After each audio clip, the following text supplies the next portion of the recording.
ഭ്രാന്തന്റെ പ്രണയം an unconditional love story ഭാഗം 97. ഭക്ഷണം കഴിക്കലെല്ലാം കഴിഞ്ഞ് നവിയുടെ കൂടെ അവന്റെ വീട്ടിലേക്ക് പോകാൻ ഒരുങ്ങുമ്പോൾ ഗൗരി എല്ലാവരെയും കെട്ടിപ്പിടിച്ച് പൊട്ടിക്കരഞ്ഞു. നന്നായി വരും, എന്നും സന്തോഷമായിട്ട് ജീവിക്കണം കേട്ടോ. ഗൗരിയെ ചുറ്റിപ്പിടിച്ച് അവളുടെ നെറ്റിയിൽ ചുംബിച്ചുകൊണ്ട് വിനോദ് കലങ്ങിയ കണ്ണുകളോടെ പറഞ്ഞു. അവൾ തേങ്ങലോടെ മൂളി. കല്യാണിയെ കെട്ടിപ്പിടിച്ച് യാത്ര പറയുമ്പോൾ അവൾ അവരുടെ മുഖത്ത് നോക്കി നിറഞ്ഞു ചിരിച്ചു. അത് മതിയായിരുന്നു അവരുടെ ഉള്ളവും തണുക്കാൻ. സന്തോഷമായി അമ്മയ്ക്ക്, കല്യാണി ഇടർച്ചയോടെ പറഞ്ഞു. അവൾ കല്യാണിയുടെ കവിളിൽ അമർത്തി ചുംബിച്ചു. നിറഞ്ഞ കണ്ണുകൾ തുടച്ചുകൊണ്ട് അവരും അവളുടെ നെറ്റിയിൽ വാത്സല്യത്തോടെ ചുംബിച്ചു. ഗൗരിക്ക് ഏറ്റവും സങ്കടം വിക്കിയും ഹിമക്കുട്ടിയെയും പിരിയുന്നതിലായിരുന്നു. കാരണം അവൾ ഇതുവരെ അവരെ കാണാതെ ഒരു ദിവസം പോലും ഇരുന്നിട്ടില്ല. ഒരു വിധമാണ് നവി അവളെ പിടിച്ച് കാറിൽ കയറ്റിയത്. നവി എല്ലാവരെയും നോക്കി പുഞ്ചിരിച്ചുകൊണ്ട് യാത്ര പറഞ്ഞു. പെട്ടെന്ന് ഹരിയും വിനോദും വന്ന് അവനെ പുണർന്നു. നവി ചിരിയോടെ അവരെ തിരികെ പുണർന്നു. കുറച്ച് വിവരം കുറവാന്നേ ഉള്ളൂ, സ്നേഹിക്കാനൊക്കെ അറിയാം ഇപ്പോ, നോക്കിക്കോണേ, വിനോദ് നവിയോട് കുറുമ്പോടെ പറഞ്ഞു. ഏറ്റു, നവി കളിയോടെ പറഞ്ഞുകൊണ്ട് ഗൗരിയെ നോക്കി. പെണ്ണ് മൂന്നിനെയും കലിപ്പിച്ച് നോക്കുന്നുണ്ട്. മോളെ ഗൗരി, നിന്റെ ഫസ്റ്റ് നൈറ്റ് അവിടെ ആയിപ്പോയി, ഇല്ലെങ്കിൽ നിനക്കിട്ട് ഞങ്ങളൊരു പണി തന്നേനെ, ഹരി കുറുമ്പോടെ പറഞ്ഞു. ഹരിയേട്ടാ, ഗൗരി ചിണുങ്ങി. ചെക്കനെ നോക്കിക്കോണേ, കേടുപാടൊന്നും വരുത്തരുത്, വിനോദും പറഞ്ഞു. ഗൗരി ചുണ്ടു പിളർത്തി. കരേടി കുരിപ്പേ, എന്തായിരുന്നു ഞങ്ങളെ രണ്ടാളെ ഇട്ട് നീ കളിയാക്കിയേ? പക അത് വീട്ടാനുള്ളതാ അല്ലേടാ ഹരി, വിനോദ് കുസൃതിയോടെ ഹരിയോട് പറഞ്ഞു. ഉറപ്പായും, ഹരി സമ്മതിച്ചു. ഗൗരി ചിരിയോടെ തല താഴ്ത്തി. എല്ലാവരോടും ഒരിക്കൽ കൂടി യാത്ര പറഞ്ഞുകൊണ്ട് നവിയും ഗൗരിയും പുതിയൊരു ജീവിതത്തിലേക്കുള്ള യാത്ര തുടങ്ങി. നവിയുടെ വീട്ടിലെത്തി ഗൗരി ഒന്ന് ചെറുതായി വിശ്രമിച്ചപ്പോഴേക്കും റിസപ്ഷന് റെഡിയാവാനുള്ള സമയമായിരുന്നു. റിസപ്ഷൻ എല്ലാം കഴിഞ്ഞപ്പോഴേക്കും രാത്രി 10 മണിയോടടുത്തിരുന്നു. വീട്ടിൽ തിരികെ എത്തി ഒന്ന് ഫ്രഷായി ശ്രീലയത്തിലേക്കും മറ്റുള്ളവരെ ഫോൺ വിളിച്ചു വെച്ചപ്പോഴേക്കും നന്ദിനി അവർക്കുള്ള പാല് തിളപ്പിച്ച് ഗൗരിയുടെ കയ്യിൽ കൊണ്ടുവന്നു കൊടുത്തു. അത് കണ്ടതും ഗൗരിയുടെ നെഞ്ചിൽ വെള്ളിടി വെട്ടി. അത് മറച്ചു വെച്ചുകൊണ്ട് അവൾ നന്ദിനിയെ നോക്കി പുഞ്ചിരിച്ച് അവർ കാണിച്ചു കൊടുത്ത നവിയുടെ റൂമിലേക്ക് നടന്നു. അവൾ പതിയെ റൂമിന്റെ ഡോറ് തുറന്ന് അകത്തേക്ക് കയറി ചുറ്റും അവനെ തെരഞ്ഞു. അവിടെ ഒന്നും അവനെ കാണാനില്ല. ബാത്റൂമിൽ നിന്നും വെള്ളം വീഴുന്ന ശബ്ദം കേട്ടതും അവൾ ഡോറടച്ച് പാൽ ഗ്ലാസ് ടേബിളിൽ വെച്ച് ബെഡിലേക്കിരുന്നു. വെളുത്ത ബെഡ്ഷീറ്റിൽ റോസ് തളങ്ങളും മുല്ലപ്പൂവുമെല്ലാം വിതറിയിട്ടുണ്ട്. അവൾ അതിലൂടെയെല്ലാം വിരലോടിച്ചു. അല്പനേരത്തിന് ശേഷം ബാത്റൂം ഡോർ തുറക്കുന്ന ശബ്ദം കേട്ടതും അവൾ അങ്ങോട്ട് നോക്കി. തല തുവർത്തിക്കൊണ്ട് പുറത്തേക്ക് ഇറങ്ങി വന്ന നവി അവളെ നോക്കിയൊന്ന് പുഞ്ചിരിച്ചുകൊണ്ട് ടവൽ സ്റ്റാൻഡിൽ വിരിച്ചു. എന്നാൽ ഒരു മുണ്ടു മാത്രം ഉടുത്തു നിൽക്കുന്ന നവിയെ കണ്ട് അവൾ പരിഭ്രമത്തോടെ എഴുന്നേറ്റ് നിന്ന് തല താഴ്ത്തി.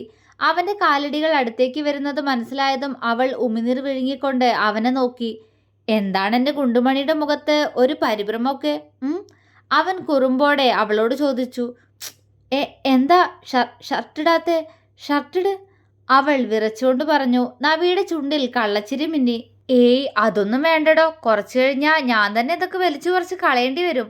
അതിലും ഭേദം ഇപ്പൊ തന്നെ ഇടാതിരിക്കുന്നതല്ലേ, അവൻ അവളുടെ വെപ്രാളം കണ്ട് ചിരിയൊതുക്കിക്കൊണ്ട് പറഞ്ഞു.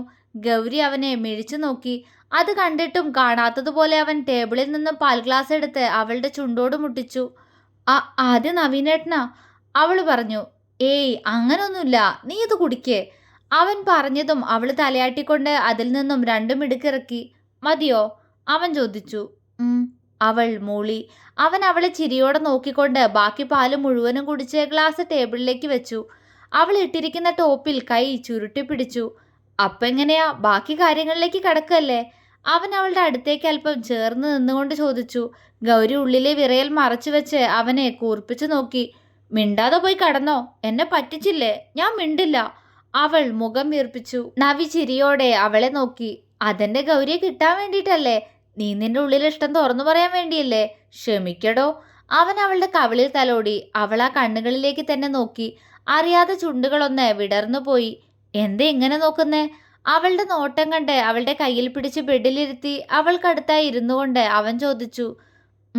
നവീനേട്ടനെ കണ്ണട വെക്കാതെ അങ്ങനെ അധികം കണ്ടിട്ടില്ല, അതുകൊണ്ട്, അവൾ പറഞ്ഞു. അവൻ പുഞ്ചിരിച്ചു. അവൻ അവളുടെ ഇടത് കൈ എടുത്ത് അവന്റെ വലത് കൈയിലേക്ക് ചേർത്ത് ആ കൈകൾക്ക് മുകളിൽ അവന്റെ കൈ വെച്ചമർത്തി. ഗൗരി അവന്റെ മുഖത്തേക്ക് ഉറ്റുനോക്കി. നമ്മുടെ വീടിഷ്ടായോ, അവൻ ആർദ്രമായി ചോദിച്ചു. നല്ല വീടാ, അവൾ നേർമയായി പുഞ്ചിരിച്ചു. അവൻ ആ പുഞ്ചിരിയിലേക്ക് തന്നെ ഉറ്റുനോക്കി. പതിയെ ആ ചുണ്ടുകൾ തന്റെ ചുണ്ടിലേക്ക് അടുത്ത് വരുന്നത് ഗൗരി വിറയലോടെ കണ്ടു. ഗൗരി! അവളുടെ ചുണ്ടിനോരം വന്ന് അവൻ ആർദ്രമായി വിളിച്ചു. അവൾ മൂളി. ഞാനൊരു ഉമ്മ വെച്ചോട്ടെ? അവൻ ചോദിച്ചു. അവൾ അവന്റെ മുഖത്തേക്ക് നോക്കി. ആ കണ്ണുകളിൽ അലയടിക്കുന്ന പ്രണയത്തിലേക്ക് നോക്കി. അവൾക്ക് നോ പറയാൻ തോന്നിയില്ല. അവൾ ശരിയെന്ന പോലെ തലയനക്കി. നവിയുടെ മുഖം വിടർന്നുപോയി. ഒപ്പം ഒരു പതർച്ചയും. ആദ്യമായി അവളെ ചുംബിക്കാൻ പോകുന്നു. ശരിക്കും സമ്മതാണോ ഗൗരി? അവൾക്കടുത്തേക്ക് ഒന്നുകൂടി അടുത്തിരുന്ന് അവളുടെ ഇടുപ്പിലൂടെ കൈ ചുറ്റിയവൻ. ഗൗരി പിടച്ചലോടെ അതേന്ന് തലയാട്ടി. നവിയുടെ ചുണ്ടുകൾ അവളുടെ നെറ്റിയിൽ അമർന്നു. ഗൗരി അവന്റെ തോളിൽ കൈയമർത്തി കണ്ണുകൾ അടച്ചു. ആ അടഞ്ഞ കൺപോളകളിലും അവന്റെ ചുണ്ടുകൾ അമർന്നു. അവിടെ നിന്നും അവളുടെ നാസികയിൽ, ആ കവിളിൽ, അവിടെ നിന്നും വിറയ്ക്കുന്ന അവളുടെ ചുണ്ടിലേക്ക് എത്തി നിന്നതും അവൻ ശ്വാസം ആഞ്ഞു വലിച്ചു വിട്ടു. ഈ ചുണ്ടുകളെ താനിന്ന് തൻ്റേതാക്കാൻ പോകുന്നു. നവിയുടെ ഹൃദയം കൊതിച്ചുപോയി. അവന്റെ നിശ്വാസം തന്റെ ചുണ്ടിൽ തട്ടിയതും അവളുടെ ചുണ്ടുകൾ വിറച്ചു. നവീനേട്ടാ! വിറയലോടെ അവളെ വിളിച്ച അതേ നിമിഷം തന്നെ അവന്റെ ചുണ്ടുകൾ അവളുടെ ചുണ്ടിൽ അമർന്നിരുന്നു. ഇരുവരും ഒരുപോലെ വിറച്ചു. അവൻ പതിയെ ചുണ്ടിൽ അമർത്തി ചുംബിച്ചുകൊണ്ട് അവളുടെ കീഴ്ചുണ്ടിനെ പതിയെ കടിച്ചെടുത്തു. ഗൗരി വിറയലോടെ മൂളി. അവന്റെ തലമുടിയിലേക്ക് അവളുടെ കൈ കടന്നു. നവിയുടെ ആദ്യ ചുംബനമാണത്. ഗൗരിക്കും അതവളുടെ ആദ്യ ചുംബനമാണ്. ഇഷ്ടത്തോടെ ഒരുവൻ ആദ്യമായി അവളെ ചുംബിക്കുന്നു. അവൻ അവളുടെ കീഴ്ചുണ്ടിനെ പതിയെ നുണഞ്ഞു തുടങ്ങിയതും അവളുടെ കണ്ണുകൾ കൂമ്പിയടഞ്ഞു. അവന്റെ കൈകൾ അവളുടെ ഇടുപ്പിൽ നിന്നും ഉയർന്ന് അവളുടെ പിൻകഴുത്തിൽ സ്ഥാനം പിടിച്ച് അവളുടെ മുഖം ഒന്നുകൂടി ഉയർത്തി അവളുടെ ചുണ്ടിന്റെ രുചി അറിഞ്ഞു. അവനെ തിരികെ ചുംബിക്കാൻ പോലും കഴിയാതെ ആ ചുംബനത്തിൽ ദേഹം ഒന്നാകെ കുളിർന്നതുപോലെ അവനെ അനുസരിച്ചിരുന്നവൾ. അവൻ അവളുടെ ഇരു ചുണ്ടുകളും മാറി മാറി നുണഞ്ഞു. അവന്റെ നഗ്നമായ നെഞ്ചിൽ അവൾ അള്ളിപ്പിടിച്ചു. ആവേശമുണ്ടായിരിക്കാം അവനിൽ. പക്ഷേ അവളെ നോവിക്കാതെ ആ ചുംബനം എത്ര മനോഹരമാക്കാമോ അത്രയും മനോഹരമാക്കുന്നു അവൻ. അവളുടെ ചുണ്ടുകൾ ഒന്നാകെ അവന്റെ ഉമിനീരൽ കുതിരുമ്പോൾ ഏതോ നിമിഷം ശ്വാസം കിട്ടാതെ പിടഞ്ഞുപോയി ഗൗരി. അവന്റെ തലമുടിക്കുള്ളിലൂടെ ഓടി നടന്ന വിരലുകൾ ആ തലമുടിയിൽ ഒന്നു മുറുകി. നവി അവളുടെ ചുണ്ടുകളെ ഒന്നിച്ചെടുത്ത് ഒന്നുകൂടി നുണഞ്ഞുകൊണ്ട് പെട്ടെന്ന് ആ ചുണ്ടിനെ മോചിപ്പിച്ചു. അവന്റെ പ്രണയം നിറച്ച ആദ്യ ചുംബനം. അവൾ കിതപ്പോടെ അവനെ ചുറ്റിപ്പിടിച്ചുകൊണ്ട് അവന്റെ നഗ്നമായ നെഞ്ചിലേക്ക് മുഖമമർത്തി. നവിയുടെ ചുണ്ടിൽ നിറഞ്ഞ ചിരി. അവൻ ആ പെണ്ണിന്റെ മുഖം പിടിച്ചുയർത്തി. ആ മുഖം ചുവന്നിരിക്കുന്നു. അവനവളുടെ നെറ്റിയിൽ അമർത്തി ചുംബിച്ചു. ഗൗരി ആ നെഞ്ചിലേക്ക് മുഖം അമർത്തി വെച്ച് അവനെ കെട്ടിപ്പിടിച്ചു. ഗൗരി! അവളുടെ കിതപ്പടങ്ങിയതും അവൻ വിളിച്ചു. അവൾ അവന്റെ നെഞ്ചിൽ കിടന്നുകൊണ്ട് തന്നെ മൂളി. ഇഷ്ടായോ? അവൻ ആർദ്രമായി ചോദിച്ചു. എന്ത്? അവൻ ചോദിച്ചത് എന്താന്ന് മനസ്സിലായിട്ടും വിക്കിക്കൊണ്ട് അവനെ നോക്കാതെ ചോദിച്ചവൾ. അവന്റെ നെഞ്ചിൽ കുറുമ്പോടെ വിരലുകൊണ്ട് പോറിക്കൊണ്ട്. ഞാൻ തന്ന കിസ് ഇഷ്ടായോന്ന്? അവൻ അവളുടെ മുഖം പിടിച്ചുയർത്തി. അവൾ നാണത്തോടെ മുളി. ഈ ഗുണ്ടുമണിക്ക് നാണൊക്കെ വരുമോ? കൊള്ളാലോ. അവൻ കണ്ണിറുക്കി. ഗൗരി അവനെ കൂർത്തു നോക്കി. അത് കണ്ടവൻ ചിരിയോടെ ആ പെണ്ണിന്റെ കവിളിൽ പിച്ചി. കിടന്നാലോ? അവൻ പെട്ടെന്ന് ചോദിച്ചു. അവൾ അവനെ ഉറ്റുനോക്കി. അവന്റെ കണ്ണുകളിൽ പെട്ടെന്ന് മറ്റെന്തോ ഭാവം. അവളുടെ ചുണ്ടിലെ ചിരി പെട്ടെന്ന് മാഞ്ഞുപോയി. അവൾ അവനിൽ നിന്ന് നോട്ടം മാറ്റി അകന്നിരുന്നു. അവൻ അവളെ തന്നെ നോക്കിയിരിക്കുന്നുണ്ട്. പക്ഷേ കിടക്കാം ഗൗരി? അവൻ വീണ്ടും ചോദിച്ചു. അവൾ മൂളി. എന്നാ കിടക്ക്.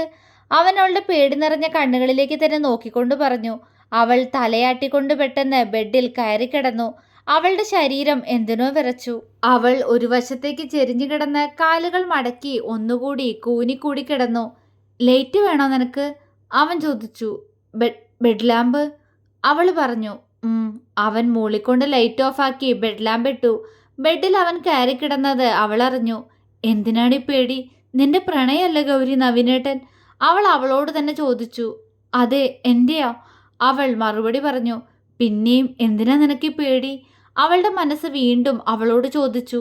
അറിയില്ല, അവൾ പറഞ്ഞു. പെട്ടെന്ന് നവി അവൾക്കരികിലേക്ക് ചേർന്ന് കിടന്ന് അവളുടെ വയറിലൂടെ കൈയിട്ട് അവൾ അവന്റെ അടുത്തേക്ക് ചേർത്ത് കിടത്തി. ഗൗരി വിറയലോടെ വയറിലിരിക്കുന്ന അവന്റെ കൈകൾക്ക് മുകളിൽ കൈ അമർത്തിപ്പിടിച്ചു. എന്തിനാ ഗൗരി പേടിക്കുന്നേ? നിന്റെ നവീനേട്ടനല്ലേ. നിന്റെ സമ്മതമില്ലാതെ നിന്നെ ഞാൻ ഒന്നും ചെയ്യില്ല ഗൗരി. അവൻ ആർദ്രമായി അവളോട് പറഞ്ഞു. അവളുടെ കണ്ണുകൾ നിറഞ്ഞുപോയി. എന്നെ വിശ്വാസമില്ലേ? അവൻ അവളോട് പതിയെ ചോദിച്ചു. അവൾ മൂളി. എന്നാ ഇങ്ങോട്ട് തിരിഞ്ഞു കിടക്ക്. അവൻ പറഞ്ഞുകൊണ്ട് അവളെ അങ്ങനെ തന്നെ പിടിച്ച് തിരിച്ചു കിടത്തി. അവൾ അവന്റെ മുഖത്തേക്ക് നോക്കി കണ്ണ് നിറച്ചുകൊണ്ട്. അവൻ അവളുടെ കവിളിൽ തലോടി. എന്താടാ, എന്നെ പേടിയാണോ? അവൻ ആർദ്രമായി ചോദിച്ചു. ഉഹും.